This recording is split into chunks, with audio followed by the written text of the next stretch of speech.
Viva la información objetiva y profesional. A continuación, 11 Noticias, emisión estelar, en alta definición.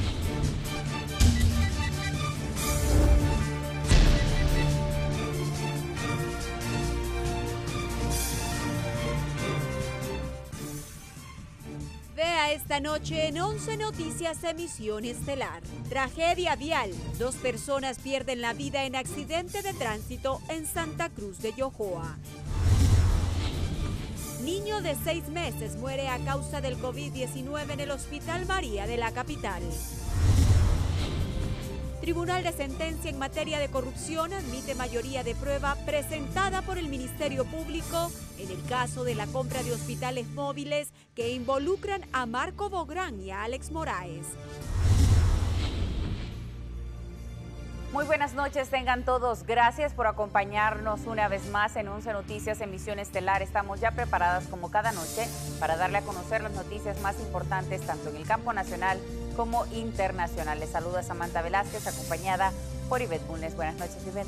Muy buenas noches, Samantha Velázquez. Buenas noches, Honduras. Gracias por informarse con nosotros esta noche de jueves. Veamos cuál es nuestro segundo bloque de titulares. Más de 400.000 personas no podrán ejercer el sufragio en las elecciones generales debido a que el Registro Nacional de las Personas no ha podido resolver inconsistencias en su nuevo documento de identidad.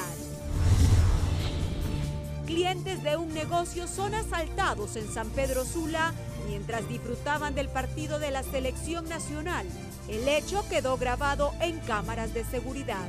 Esto y más a continuación en 11 Noticias, emisión estelar. Damos inicio a las informaciones con un trágico accidente suscitado, esto en Santa Cruz de Yojoa, donde 2 personas perdieron la vida. Un aparatoso accidente en La Guama, en Santa Cruz de Yojoa, produjo que 2 jóvenes a bordo de un vehículo perdieran la vida de forma instantánea y que un tercero, identificado como Melvin Raúl Flores, de 41 años de edad, conductor de un camión, saliera con heridas de gravedad, quien fue trasladado por miembros del Cuerpo de Bomberos al Seguro Social en Ciguatepeque. En el interior del vehículo pick-up se encontraron varios libros y 2 personas que oscilaban entre 25 a 30 años de edad. La escena produjo consternación, pues se cree que eran jóvenes universitarios que iban hacia la zona norte del país. El impacto fue tan grande que se necesitó de vehículos más pesados y varias maniobras especializadas para separarles del amasijo de hierro. Autoridades viales están convencidos que las condiciones óptimas en la CA5 es uno de los factores para que se susciten frecuentemente este tipo de accidentes. Y las personas que no toman las medidas preventivas al momento de conducir, la CA5 es una carretera que está en muy buenas condiciones. Espero que las personas abusan y es cuando hay accidentes de tránsito. Desde Ciguatepeque, para 11 Noticias, Anabeli Tejeda. Y en otros temas, otra menor de 6 meses que de nacido ha fallecido a causa del COVID-19. Esto sucedió en el Hospital María de la capital hondureña. Un menor de apenas 6 meses falleció en el Hospital María de la capital. El infante fue ingresado hace unos días procedente de la zona oriental del país. Lastimosamente sí, falleció un bebecito de 6 meses de edad procedente de la ciudad de Danlí. Todavía no hemos confirmado si efectivamente la muerte fue por COVID. Él estaba ingresado por sospecha de COVID. Los especialistas reafirman que es el momento de reforzar las medidas en los hogares para evitar más decesos porque las salas de atención están repletas. Los niños menores de 12 años que todavía no está autorizada la vacuna, pues los padres tenemos la obligación de protegerlos, ¿verdad? Y una de las formas de protegerlos es protegiéndonos nosotros, porque la principal fuente de infección para los niños somos los adultos que convivimos con ellos, ya sean los padres, familiares o cuidadores. Los padres de familia lamentan que esta pandemia se esté llevando a las criaturas. Sí, lamentamos la muerte de menores de edad y les hemos llamado a todos los padres que cuiden a sus hijos, que siempre estén pendientes de la mascarilla, del gel y todo eso. En la actualidad hay 14 niños hospitalizados en el Hospital María. De estos, 5 permanecen en cuidados intensivos, En lo que va de la pandemia se han registrado 47 decesos de infantes solo en ese centro de especialidades. Para 11 Noticias, Giovanni Villalobos. Y Chirley Martínez nos cuenta que en la zona norte del país también se reportan varias muertes debido a esta enfermedad. Mientras la población hondureña se resiste a la vacunación y no cumple con las medidas de bioseguridad, el COVID-19 continúa cobrando más vidas. Es así que en las últimas horas, 16 personas perdieron la vida a causa de esta enfermedad en los diferentes sanatorios de San Pedro Sula. Mueren más personas y desgraciadamente un buen porcentaje, un poquito más del 30%, de personas que están reacias a protegerse. Y lo peor de todo, que esta negativa lleva consigo el riesgo de perder la vida no solo de ellos, sino de seres queridos. En el triaje del municipio de Pimienta se registró el deceso de una octogenaria, quien luego de permanecer por una semana en su casa con síntomas graves, fue trasladada por sus familiares a este centro asistencial donde lamentablemente pereció. Pasado el gobierno hacía sus cadenas nacionales.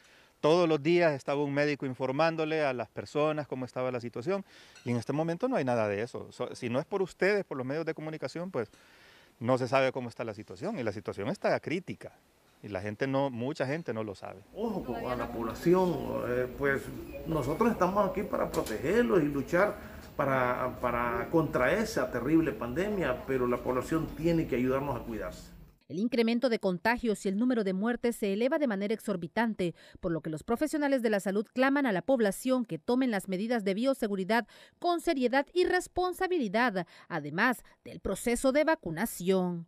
Para 11 Noticias, Chirley Martínez. Y ante la llegada de una nueva onda tropical, el Comité de Emergencia de Copeco emite alerta verde en el Distrito Central. Nuestro compañero Wilfredo Alvarado nos amplía. Wilfredo, con usted. Así es, buenas noches, Iber, televidentes de 11 Noticias. Como usted ya lo adelantaba, el Comité de Emergencia Municipal de la Alcaldía Municipal del Distrito Central, realizó una evaluación y determinó decretar alerta verde para varias colonias y barrios de Tegucigalpa y Comayagüela. Estas son en las que recorren la mayoría de las cuencas, hablamos de los ríos y quebradas de ambas ciudades. Entre los ríos, pues hablamos del Guacerique, hablamos del río Choluteca y también hablamos de las quebradas como la del Sapo, como la de las Burras, y también las colonias que estarían afectadas serían como la 21 de febrero, la 3 de mayo, la 23 de junio, la colonia Rivas, la Alameda, hablamos del barrio Morazán, el Cipile, entre otros, también el barrio Los Jucos, por decirlo también. Cabe destacar que según los bomberos, estas colonias, hablamos de la 3 de mayo, los profesores, resulta de que cuando la lluvia o las precipitaciones caen, resulta que el agua comienza a recorrer montaña abajo y es ahí donde se encuentran los estragos que ocasionan las inundaciones. La alerta verde para el Distrito Central estará dentro de las 6 de la tarde de este jueves hasta las 6 de la tarde del día domingo. Esto debido a que el pronóstico de lluvias es están diciendo de que sería muy importante la cantidad de agua que caería sobre la capital del país y por ello, para tomar una medida de prevención, estarán decretando esta alerta verde, o que ya está en vigencia, para varias colonias del Distrito Central, es decir que hay que tomar medidas de prevención, más que todas las personas que viven en las riberas del río Choluteca y los demás ríos que cruzan Tegucigalpa y Comayagüela, así como las diferentes quebradas y corredores que sirven como alivio para que el agua corra hacia los ríos de la ciudad. Es decir también de que, como les decía, hasta el domingo a las 6 de la tarde prácticamente ya las lluvias se habrían, ya no se presentarían en el país. Esto debido a que el paso de una onda tropical y cabe destacar que Copeco decretó alerta verde para 10 departamentos del país, incluyendo Francisco Morazán. Esto es lo que podemos informarle a esta hora de la noche, pidiéndoles a la población pues permanecer pendientes de cualquier llamado de las autoridades. Compañeras, con ustedes al estudio. Buenas noches.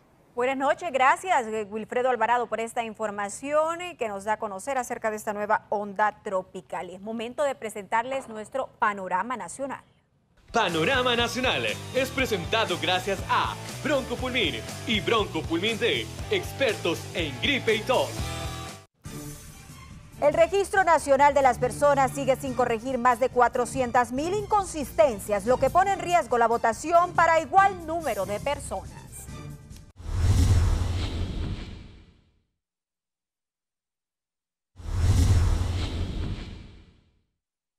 Continuamos con las informaciones y el Tribunal de Sentencia en materia de corrupción finalizó audiencia de proposición de pruebas en el caso de la compra de hospitales móviles que involucra a Marco Bográn y a Alex Moraes. El juzgado en materia de corrupción dio a conocer la resolución de la proposición de medios de prueba por el caso de la compra fraudulenta de 7 hospitales móviles en la que están acusados Marco Bográn y Alex Moraes, exfuncionarios de Inves H. Se ha admitido un total de 100 medios de prueba a las partes procesales de un total de 103 medios de prueba que fueron presentados por las partes procesales. Se tendrá una duración de 2 semanas por parte de la terna de jueces del Tribunal de Sentencia en materia de corrupción, siendo desde el martes 30 de noviembre hasta el viernes 10 de diciembre del presente año. Las defensas aseguran que probarán la inocencia de sus clientes, pues todo se realizó como señala la ley, mientras los parientes de los imputados reiteran su inocencia. Como familiar, a mí me encantaría que el señor López también se presente, porque estamos seguros que él puede comprobar de que se compró, es una compra-venta legal, está allá en los activos del gobierno, del Estado. El Ministerio Público confirma que vienen más requerimientos para varios funcionarios. Bueno, sí, los fiscales no descartan esta posibilidad. De hecho, han manifestado que sí, en efecto, van a ampliar en los próximos días el requerimiento fiscal con otras personas que de acuerdo a ellos estuvieron implicados en esta compra fraudulenta de los 7 hospitales móviles que se compraron a Turquía. Para 11 Noticias, Giovanni Villalobos. Y la Fiscalía solicita información al registro mercantil de Marcala La Paz sobre empresas y negocios de la diputada Gladys Aurora López y algunos miembros de su familia. En las últimas horas, la Unidad Fiscal Especializada contra Redes de Corrupción del Ministerio Público solicitó al registro mercantil de Marcala La Paz toda la información relacionada a negocios y empresas de la diputada nacionalista Gladys Aurora López, su esposo e hija. Son investigaciones propias de las agencias técnicas de investigación para efectos de acreditar o buscar naturaleza patrimonial en contra de este grupo familiar, para determinar si estos activos versus sus ingresos son congruentes o no. De acuerdo al Ministerio Público, se trata de verificar la procedencia de los recursos de la familia de la actual parlamentaria que usó para la puesta en marcha de sus negocios y empresas, en vista que en el pasado ha estado involucrados en otros casos de supuestos actos de corrupción. Bueno, la mayoría de las líneas de investigación tienen que ver con funcionarios públicos, con diputadas y diputados que se han enriquecido ilícitamente en este país. Y las evidencias las dejó la Misión de Apoyo contra la Corrupción y la Impunidad, y esas las ha estado retomando, en este caso la UFERCO. Sin duda alguna, estamos seguros que el Ministerio Público ya tiene avanzados todas estas investigaciones. Hace un año, el esposo de la diputada y su hija fueron mencionados en otros presuntos actos irregulares al haber recibido dinero para la limpieza de solares y cunetas en la ciudad de La Paz, pero al final recibieron un sobreseimiento por este supuesto ilícito. René Amaya, 11 Noticias. Y existe preocupación que contratos por compras realizadas de emergencia durante la pandemia sean declarados en secretividad. Expertos son del criterio que se corre el riesgo que la secretividad que le confirió el Congreso Nacional al proceso de compra de vacunas a la farmacéutica Pfizer podría aplicarse a otro tipo de contratos considerados sensibles, lo que blindaría cualquier proceso de compra en contra de la normativa del Instituto de Acceso a la Información Pública. El Congreso Nacional pues reservó la información en cuanto del contrato en cuanto a la adquisición de la vacuna Pfizer. Cabe resaltar de que de manera particular yo puedo indicar de que yo estoy en contra de todo aquello que genere reserva de información, sin embargo ya se convirtió en ley. Se explicó que la misma Constitución garantiza el acceso a la información sobre los procesos de adquisiciones que haga el Estado a fin de salvaguardar la transparencia de los mismos, definiendo claramente en qué casos corresponde blindar la información. Lo que están evitando es que se les audite toda esa plata, que se investigue cómo la han gastado y se están blindando. Decir que esas cláusulas de confidencialidad se van a aplicar a los contratos en el futuro, me parece anticipar las cosas.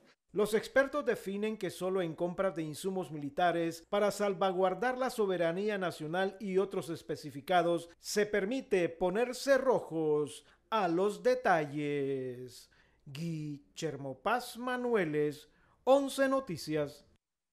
Y el ministro coordinador del gobierno, Carlos Madero, aseguró que el ente contralor que desee tener acceso al contrato de compra de las vacunas con Pfizer tendrá acceso y descarta que se esté ocultando información sobre la compra de las vacunas, lo que hizo el Congreso al decretar bajo secretividad el contrato fue a petición de la farmacéutica con el fin de continuar el proceso de suministro del fármaco necesario para proteger la salud de los hondureños.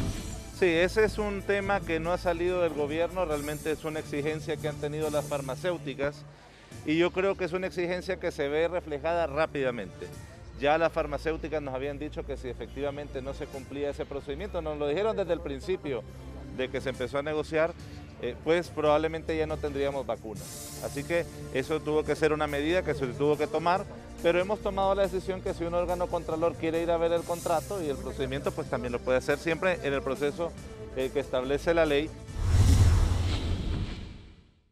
Y luego de que se aprobara en el Congreso Nacional el decreto de secretividad para compras de emergencia, el exfiscal general de la República, Edmundo Orellana, aseveró que figura de diputado suplente debe eliminarse.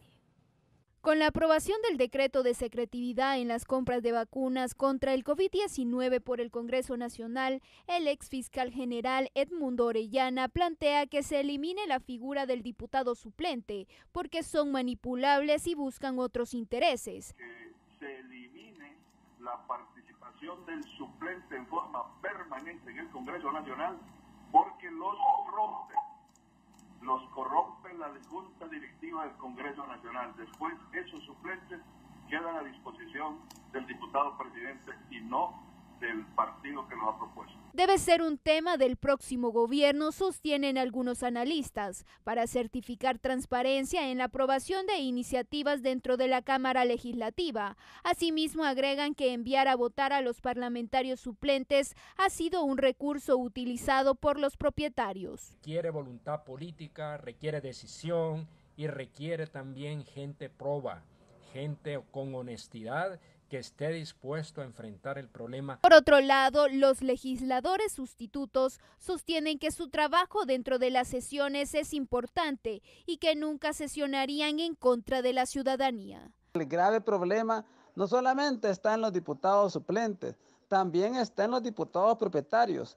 Esos diputados propietarios que se venden por un par de monedas y se venden por decisiones personales o por intereses personales. Para 11 Noticias, Odalia Urbina.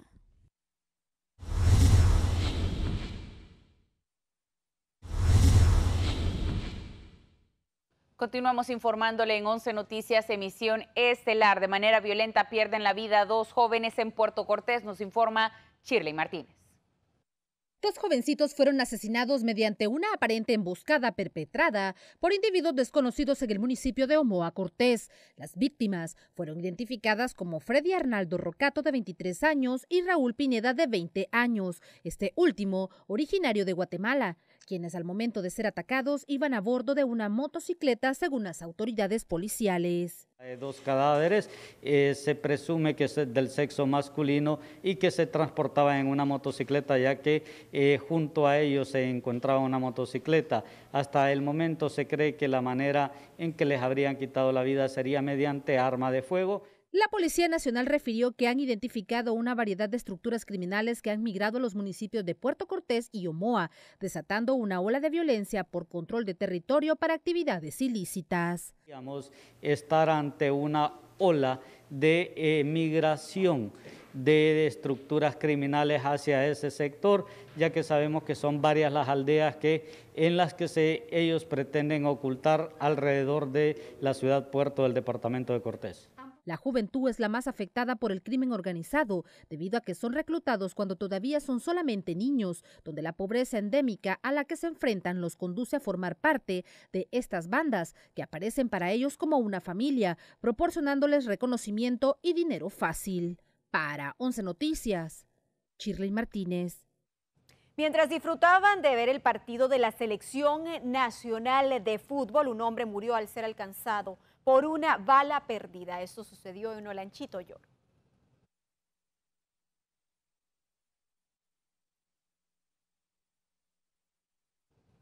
Bien, en unos instantes le estaremos dando a conocer esta información lamentable desde Olanchito, York, con nuestro compañero Mario Cano. Un grupo de hondureños fue víctima de un asalto mientras observaban el partido de la Selección Nacional de Fútbol en San Pedro Sula. Al momento quedó grabado en las cámaras de seguridad. Veamos.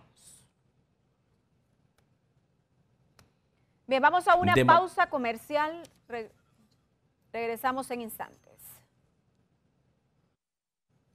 Bien, ya está nuestro compañero Jonathan Girón con la información sobre este video lamentable que ha quedado grabado en las cámaras de seguridad en San Pedro Sula. Este asalto, veamos. Lo que debió ser una noche de alegría para un grupo de hondureños que disfrutaba del duelo eliminatorio entre Honduras y Estados Unidos se convirtió en una completa tragedia generalizada, ya que más allá de la derrota de la selección nacional, fueron víctimas de un descarado asalto perpetrado por un grupo de delincuentes que se aprovechó de la emoción que el fútbol causa en la población para ejecutar sus actos criminales. El incidente, que ocurrió en un restaurante ubicado en la colonia Fecitrán de San Pedro Sula y quedó grabado en las cámaras de seguridad, muestra cómo los 3 hombres armados arrebatan las pertenencias de una pareja que presenciaba el partido para luego despojar de todas las ganancias a los dueños del negocio.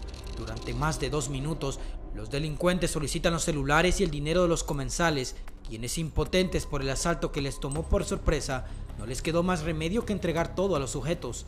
El único que se salvó de la acción criminal fue un trabajador de una empresa de delivery, quien al percatarse de la situación decidió escapar para no correr con la misma suerte. Tras cometer el delito, los maleantes huyeron con rumbo desconocido. Sin embargo, las autoridades policiales solicitaron el video para comenzar con las investigaciones y dar con su captura. Para 11 Noticias, Jonathan Girón. Y ahora le mostramos, pues, mientras disfrutaba del partido de la Selección Nacional, como nos lo contaba nuestra compañera Ivette Bulnes, un hombre murió al ser alcanzado por una bala perdida. Es Mario Cano quien nos amplía. De manera imprudente, muchas personas disparan sus armas de fuego al aire sin medir las consecuencias fatales que pueda dejar esta conducta irresponsable.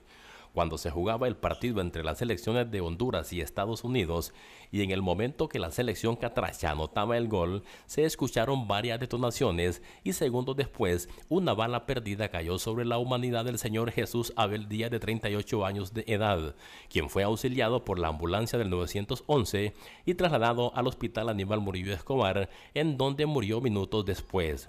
La sociedad del municipio de Olanchito condenan este lamentable hecho. Qué lamentable lo que se dio acá en Olanchito, pues es parte de la emoción, ¿verdad? La verdad que hago el llamado, ¿verdad? La gente que usa armas y que la emoción, que haga sus disparos, pero hágalos hacia abajo, hágalos directamente a la tierra y no al aire, ¿verdad? Para otros, este es un acto en donde las personas no pueden controlar sus emociones e irresponsablemente realizan disparos al aire. Es cuestión de un control emocional, ¿verdad?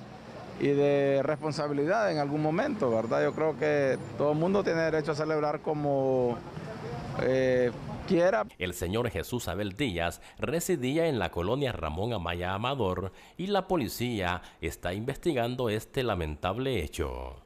Desde Olanchito para 11 Noticias, imágenes de Mario Luis Meléndez, les informó Mario Cano. Y el comisionado general de la Policía Nacional en condición de retiro, Leandro Osorio, asegura que a lo interno de la policía hay malestar por incumplimiento de beneficios.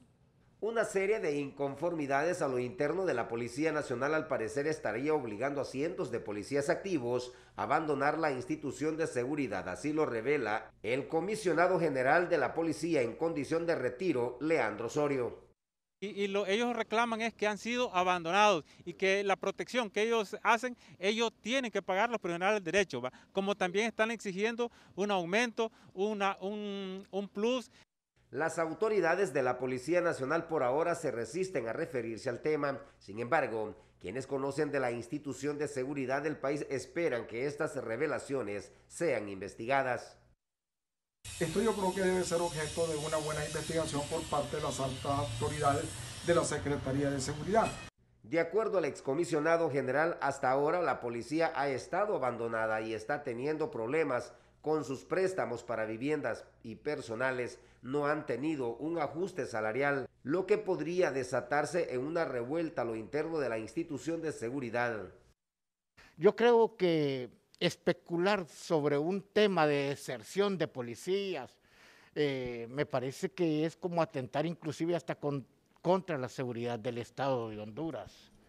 Otro de los malestares de la policía es que mientras ellos han estado marginados a la tropa de las Fuerzas Armadas, el gobierno les dio un aumento salarial de 2.000 empiras, mientras que a la oficialidad el aumento fue hasta de 15.000 empiras. René Amaya, 11 Noticias. Y este día las autoridades detuvieron a un hombre acusado de abusar sexualmente a su sobrina de 14 años de edad. Según las investigaciones, el sujeto es un ingeniero eléctrico de 47 años, residente en la capital hondureña y presuntamente ultrajaba a su pariente desde que ella tenía 5 años de edad, manteniéndola amenazada para que no mencionara nada. El sujeto deberá responder por los delitos de agresión sexual y violación agravada.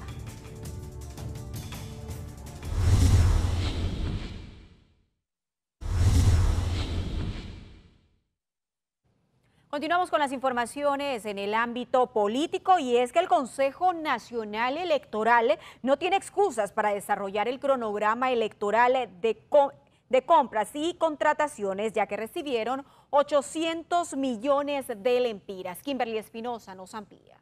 Finanzas ha transferido los primeros 800 millones de lempiras de la ampliación presupuestaria aprobada por el Congreso Nacional al Consejo Nacional Electoral a través del Sistema Integrado de Administración Financiera para continuar con el proceso electoral, confirmó el consejero Kelvin Aguirre. Y es para también honrar estos compromisos de estos procesos que son millonarios de lo que es el sistema de transmisión de resultados preliminares, escrutinio, divulgación, auditoría y sistema. Miembros de los partidos políticos reciben con optimismo esta noticia a la espera que el CNE desarrolle sin ningún contratiempo adicional el cronograma. Necesitamos generar un ambiente de confianza, un ambiente en que la democracia se sienta fortalecida. Que el proceso electoral de noviembre sea masivo es una responsabilidad de todos. Desde el Consejo Hondureño de la Empresa Privada abogan por una ejecución presupuestaria transparente y bajo los máximos estándares de calidad. No debería de haber ningún problema ya fue aprobado por el Congreso, ya fue aprobado por la Secretaría de Finanzas, ahora corresponde exclusivamente al Consejo Nacional Electoral la contratación que ya vimos que se está haciendo del TREP. Continuamos con las informaciones. Guillermo Paz Manueles nos da a conocer que el Registro Nacional de las Personas sigue sin corregir más de 400,000 inconsistencias, lo que pone en riesgo la votación para igual número de personas en las elecciones generales. Representantes de los partidos políticos que van a elecciones generales aseguran estar preocupados, ya que durante el enrolamiento se detectaron 400,000 inconsistencias que urgen ser depuradas por el Registro Nacional de las Personas antes que el Consejo Nacional Electoral imprima los listados definitivos del Censo Nacional. Le pedimos eso al RNP, que por favor agarren las riendas del trabajo que deben de hacer y de una vez por todas que arreglen todas esas inconsistencias para que la gente pueda tener el acceso a la votación este 28 de noviembre. Se explicó que las inconsistencias corresponden a errores en el nombre de las personas, en la firma, en el lugar de domicilio y en el lugar de votación, así como fotografías de mala calidad, entre otros, que ponen en peligro de emitir el sufragio a 400.000 hondureños. Bueno, las inconsistencias del enrolamiento son menores. Las inconsistencias que sí afectan la base registral son las inconsistencias históricas en el registro. Cuando nosotros llegábamos era 1.400.000. Para el enrolamiento después de procedimientos internos reducimos a 400.000. Estamos esperando que el Registro Nacional de las Personas tiene que depurar el listado que nos va a facilitar al Consejo Nacional Electoral con las inconsistencias, para después el Consejo Nacional Electoral construir lo que es el censo electoral. Las autoridades tienen casi 2 meses para corregir estos entuertos en la base de datos a fin que el CNE tenga el tiempo suficiente para imprimir los listados definitivos del padrón electoral. Guillermo Paz Manueles, 11 Noticias. Y el aspirante presidencial Yanni Rosenthal se reunió con la Comisión Tripartita de Salud para conocer anteproyectos de la ley sanitaria.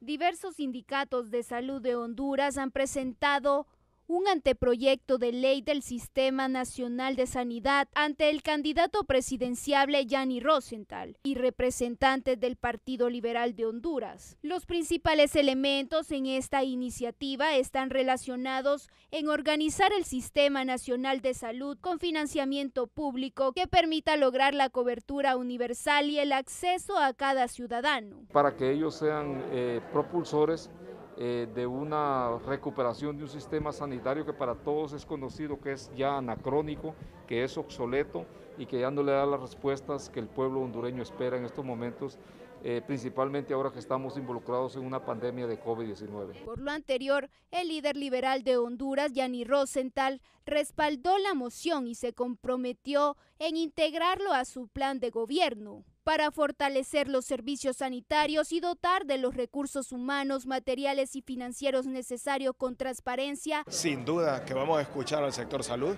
sin duda que vamos a hacer los cambios necesarios. Sabemos que el pueblo de Honduras necesita un cambio importante en cuanto al sistema de salud. Sabemos que no funciona y eso obliga a los hondureños a ir a tener que buscar servicios privados que son carísimos y eso está sacándole el dinero de los bolsillos de los hondureños prácticamente. Entonces yo he prometido ayudar a que el hondureño tenga más ingresos, que tenga empleos dignos y bien pagados.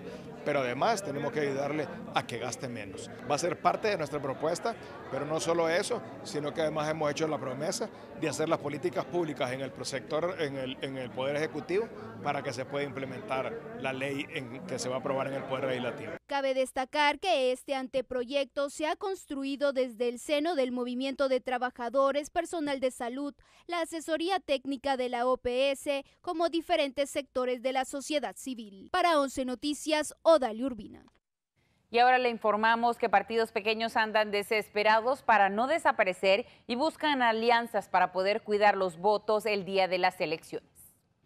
Ante la desesperación por no desaparecer los partidos eternamente en crecimiento, realizarán alianzas para defender el voto en las juntas receptoras. ¿Para qué participan en la contienda sin tener estructura y organización? Increpa este analista. Partidos de maletín, porque no tienen membresía y lógicamente son proclives al tráfico de credenciales y también al tema de aumentar los costos electorales. Según el censo electoral, habrá 18.300 urnas. Los 11 partidos en crecimiento deberán acreditar 36.792 miembros de mesa, cada uno 3.344 entre propietarios y suplentes. ¿Tendrán estos 11 partidos capacidad para acreditar 3.344 representantes? ¿O va a ser el partido de gobierno, como en elecciones anteriores, que acreditaron los representantes a nombre de esos partidos? Otros expertos señalan que estos partidos son satélites del tripartidismo que se prestan únicamente a traficar con la democracia. Muchos no van a poder llenar esos requisitos fundamentales y seguramente van a desaparecer. Desde el momento de que un partido es inscrito por el Consejo Nacional Electoral, reúne todos los requisitos de firmas para poder tener el derecho a participar como institución política. Más organizaciones políticas no es igual a mayor democracia, concluyen. Para 11 Noticias, Kimberly Espinosa.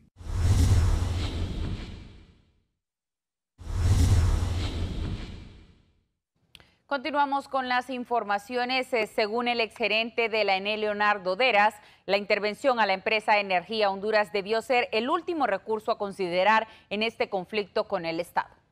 Con el tema de intervención EEH, eso desincentiva a la inversión extranjera y nosotros lo vemos como una amenaza. Así califica el exgerente de la Empresa Nacional de Energía Eléctrica, Leonardo Deras, la decisión de la Superintendencia de Alianzas Público-Privada de intervenir a la empresa Energía Honduras. Que la intervención de EH tenía que haber sido el último de los recursos, después de que le hubiesen demostrado a la población que habían agotado completamente todas las instancias de diálogo y negociación antes de irse a un pleito a nivel internacional, en las cuales todo el mundo sabe, y esto no es ningún secreto, hay incumplimiento de ambas partes. En estos mismos términos se ha referido el exgerente de la Estatal Eléctrica, Salomón Ordóñez, y desde la Iniciativa Privada Nacional.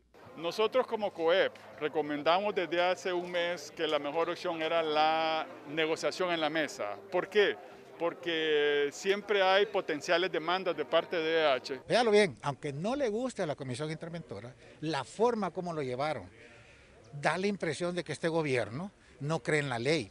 No era necesario llevar a la policía, el ejército, a asumir la gerencia de la empresa EH. Ese es un pésimo mensaje a la inversión, no solo de Colombia, sino del mundo entero, porque van a creer que aquí el gobierno no hace cumplir las leyes. Eso es lo más grave. Entre tanto, los interventores de la ENE mantienen su posición en que se basaron para realizar esta acción en contra del consorcio colombiano. La intervención al contrato está en la cláusula 41 del contrato. Ustedes pueden ver, seguir el contrato es respetar la seguridad jurídica y el marco normativo que tenemos. Entonces no es para nada poner en riesgo la seguridad jurídica. Según Deras, el diálogo seguirá siendo la mejor vía para resolver la crisis financiera de la Estatal Eléctrica. Para 11 Noticias, Víctor Valladares. El próximo gobierno se verá obligado a implementar el nuevo paquetazo en vista de que la situación económica aún no mejora, lo que permite incrementar la recaudación de tributos, y por el otro lado el gobierno sigue incrementando la deuda pública en niveles alarmantes, advierte el coordinador del Foro Social de la Deuda Externa, Mauricio Díaz. Pues el país no tiene, digamos, mayores salidas. Lo que sí va a ser algo interesante que se pueda negociar con el Fondo Monetario, y el Fondo Monetario va a decir, ¿y ustedes de dónde van a sacar este dinero?